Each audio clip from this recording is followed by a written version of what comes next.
Pada kesempatan ini kami dari kelompok 3 akan mempresentasikan hasil penelitian dengan judul Analisis Faktor yang Mempengaruhi Pemahaman Logika Dasar Mahasiswa Teknik Informatika Universitas Nahdlatul Ulama Sunan Giri. Penelitian ini dibimbing oleh Ibu Alif Yuanita Kartini SSI MSI. Kami beranggotakan 6, yaitu Rifki Navalaria, Sania, Dalia, M. Ali, Rizal, dan M. Rehan. Saya akan menjelaskan tentang latar belakang dan tujuan. Pemahaman logika dasar merupakan kemampuan yang sangat penting bagi mahasiswa teknik informatika karena menjadi fondasi utama dalam mempelajari algoritma dan pemrograman. Namun pada awal perkuliahan terdapat perbedaan tingkat pemahaman logika antar mahasiswa. Perbedaan ini diduga dipengaruhi oleh kebiasaan belajar mandiri, pengalaman belajar sebelumnya, dan motivasi belajar. Oleh karena itu, penelitian ini bertujuan untuk menganalisis faktor-faktor yang mempengaruhi pemahaman logika, serta melihat hubungan faktor pembelajaran dengan kemampuan logika teknikal mahasiswa. Berikut teknik pengumpulan data penelitian ini menggunakan data primer yang diperoleh langsung dari responden. Pengumpulan data dilakukan melalui kuesioner daring menggunakan Google Form yang disebarkan kepada mahasiswa teknik informatika angkatan 25. Populasi dan sampel populasi dalam penelitian ini berjumlah 112 mahasiswa. Dengan jumlah sampel sebanyak 100 responden, pengambilan sampel dilakukan menggunakan non-probability sampling dengan metode convenience atau accidental sampling, yaitu responden yang mudah dijangkau oleh peneliti. Di sini variabel penelitian memiliki variabel bebas atau X, yaitu kebiasaan belajar mandiri, intensitas latihan soal, dan pengalaman belajar sebelumnya.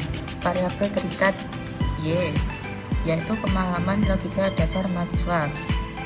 Total terdapat 11 pertanyaan yang terdiri dari 10 pertanyaan untuk variabel X dan 1 pertanyaan untuk variabel Y. Pengukuran menggunakan skala Likert dan dari sangat sulit hingga sangat mudah. Tabel distribusi frekuensi.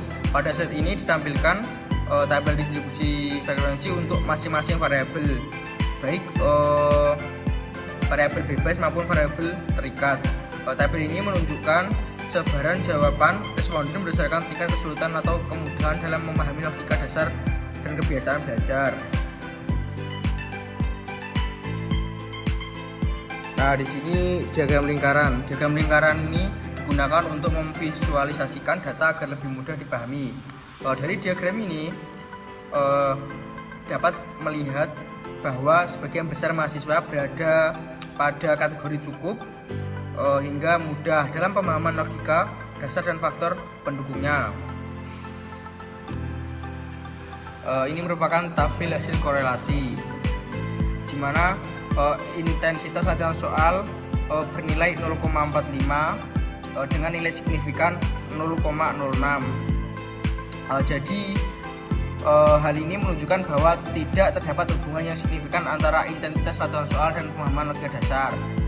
Yang kedua, hubungan kebiasaan mandiri dengan pemahaman logika dasar.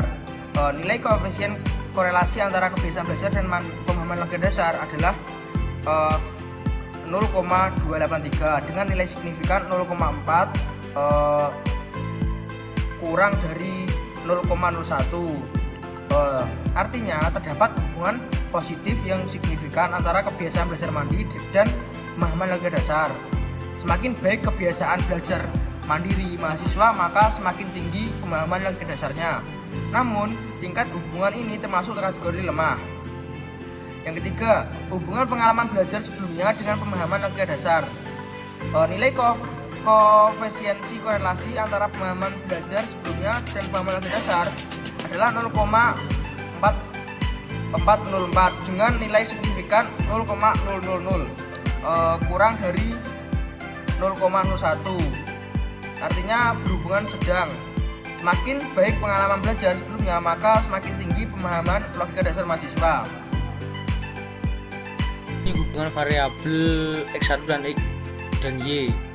Grafik ini menunjukkan bahwa hubungan antara intensitas latihan soal dan pemahaman logika dasar cenderung lemah. Hal ini sejalan dengan hasil uji korelasi eksperimen RHO yang menyatakan bahwa intensitas latihan soal tidak memiliki hubungan yang signifikan secara statistik dan pemahaman logika dasar mahasiswa.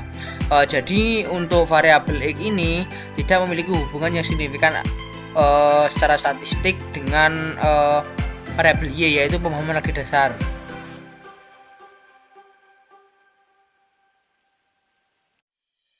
Dan ini hubungan variabel X2 dan Y, yaitu kebiasaan belajar mandiri dan pemahaman logika dasar.